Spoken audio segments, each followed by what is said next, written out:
रानी के भैल बंदरिया। एक बार के बात था, उदयपुर राज्य के राजा और रानी बहुते दुखी रहले। उनका लगे सब कुछ रहे, लेकिन संतान के प्राप्ति उ लोग के अभी तक ना भइल रहे। उ लोग बहुते उपचार करेले, पर उनका हर जगह से बस निराशा ही मिलल, जेकरा से रानी बहुते दुखी हो गई रही। और फिर एक दिन, हमरा साथ ही ऐसन काहे हो रहल बाटे। हमार शादी के इतना समय हो गईल बाटे, लेकिन अभी तक हमके एगो संतान के प्राप्ति नहीं के भइल। रानी बहुत रोवत रही कि तभी एगो छोटी परी रानी के पास आई, जवन गुलाब के फूल के कली के कपड़ा और सिर पर चमकीला लाल नग पहनले रहे। तू की हऊ? हमार नाम गुलाबो है। तारा के ऐसे रोते हुए देखनी है तो सोचनी है कि पूछ ली। हमार तो बस एगो परेशानी बा। का परेशानी? हमरा शादी के 5 साल बीत गईल, लेकिन अभी ले हमनी के एको गो संतान नहीं के। हमनी के बहुत उपचार भी करवनी सन, पर ओकर भी कोनो फायदा ना भइल। ओ, आप समझनी तो हम तहार मदद कर सकीला। सच हो?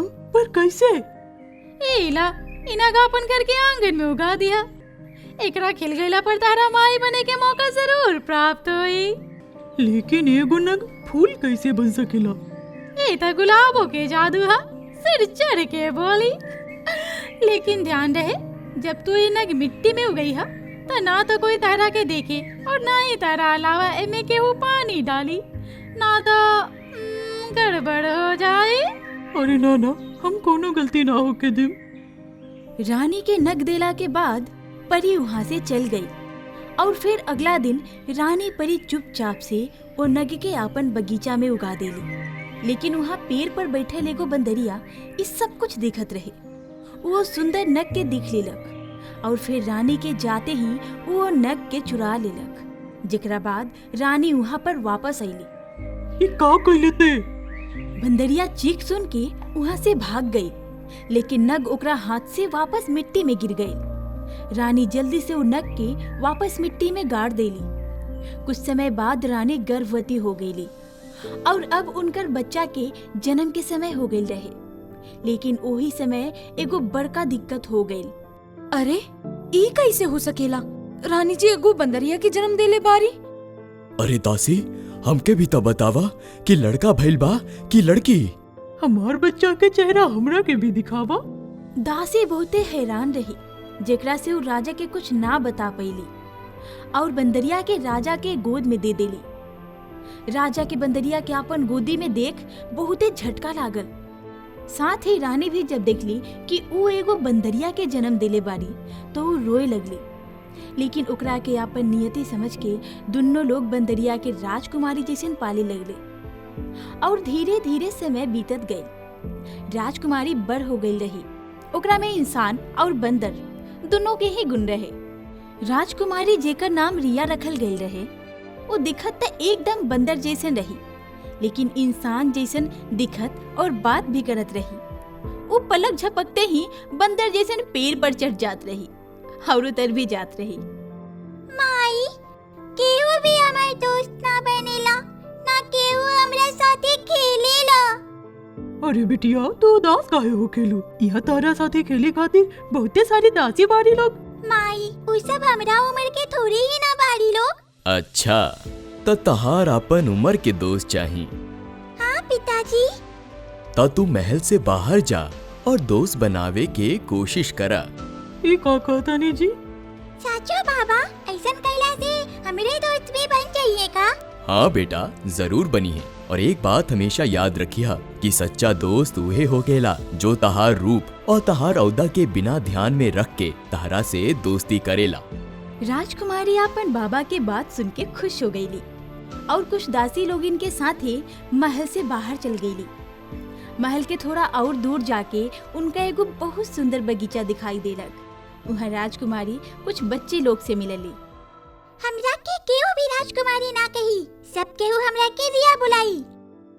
बगीचा में रिया के सब बच्चा देख के अचंभा में पड़ गईले और ओकर मजाक उड़ावे लगले, जेकरा से रिया बहुते उदास हो गईली और रोते हुए जंगल से अकेले ही निकल के बहुत दूर चल गईली और एगो जंगल में जाके रास्ता भटक गईली।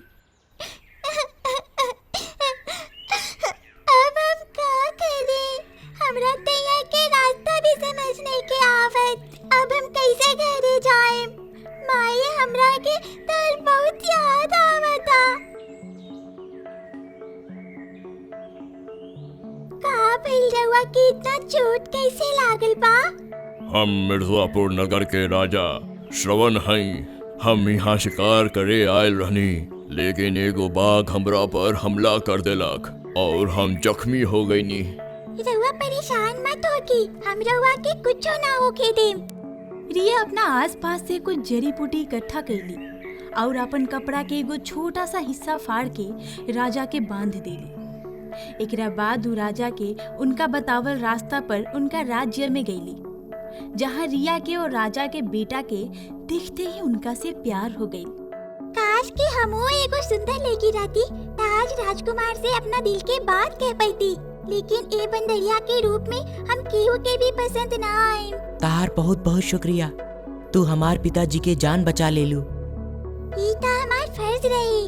अभी रउरा पिताजी के राउर जरूरत बाटे, रउआ उनका देखभाल करी। वहाँ दूसरा तरफ सब दासी रिया के ढूंढे लगली, लेकिन रिया उ लोगिन के कहीं ना मिलली। फेरी खबर राजा और रानी तक पहुँचल। इस सुन के वो दोनों बहुत ही घबरा गईले। हमार बेटी के साथ ये ऐसा काहे होता? तू फिकर मत करा, हमनी के बेटी के कुछ ना हुई। राजा सैनिक सन के साथ ही राजकुमारी के खोजे चल गईलन और रानी रोते हुए वही पेड़ के पास गईली जहाँ उनका गुलाबो परी मिलल रही। गुलाबो परी, कहाँ बारू तू? हमरा तारा से मिले के बा। तो हमके बोले लो और हम आ गए नी। का भइल रानी, इतना गुस्सा काहे बारू? रानी अपन सारा परेशानी परी के बता देली और राजकुमारी के बारे में भी सब कुछ बता देली। जबन सुनला के बाद परी कहली, अरे रे, ई त तू हमरा के पहले काहे ना बोले लो? हम तारा के बुलावे की बहुत कोशिश कैले रही, पर तू ही ना आइलू। अच्छा, शायद हम कहीं बिजी होखे। अच्छा, कोनो बात ना, हम तारा के एगो तरीका बतावतानी, तो वैसे ही करिहा। और राजकुमारी एगो सुंदर लड़की के रूप ले लिहन। का करे के परी हमरा बतावा। विजयनगर के राजा शर्मन के बेटा के मुकुट में एगो जादुई नग बाटी। अगर तू रिया के उहे नग पहिरा देबू तो हमेशा खातिर एगो इंसानी रूप में आ जाई है और बहुत खूबसूरत लड़की बन जाइहन। ई कह के परी वहाँ से चल गईली और रानी ये सब राजा के बता देली। वहाँ दूसरा तरफ राजा शर्मन के होश आ गई। हम बहुते खुश बानी कि रउआ होश आ गई। का रउआ हमरा के वापिस हमरा घरे छोड़ सकेला? तू हमार जान बचैले बारू, हम खुद तहरा के तहार घरे छोड़े जाएं। राजा शर्मन रिया के वापिस उदयनगर छोड़े गईले, जहाँ अभी भी रिया के तलाश जारी रहे। अपन राजकुमारी के वापस आते देख के राज्य के सब लोग बहुत ही खुश हो गईले। फिर रिया के ऐसे आते देख के रानी कहली, रिया, हमार बच्ची तू कहाँ चल गई रहो? हमने के बहुत परेशान हो गई रही सब बिटिया। माई, हम रास्ता भटक गई कि तभी हमरा रास्ता में ई मिल गईले। राउर बहुत बहुत शुक्रिया, रउआ हमार बेटी के हमरा तक ले आईनी। शुक्रिया तो राउर बेटी के बाटे, जे हमार जान बचैली। का हमनी के राउर परिचय जान सकीनी सन? हम विजयनगर के राजा श्रवण हई। राजा और रानी सुन के बहुत अचंभित हो गईले। वो दोनों राजा शर्मन के अपन सारा परेशानी बता देले।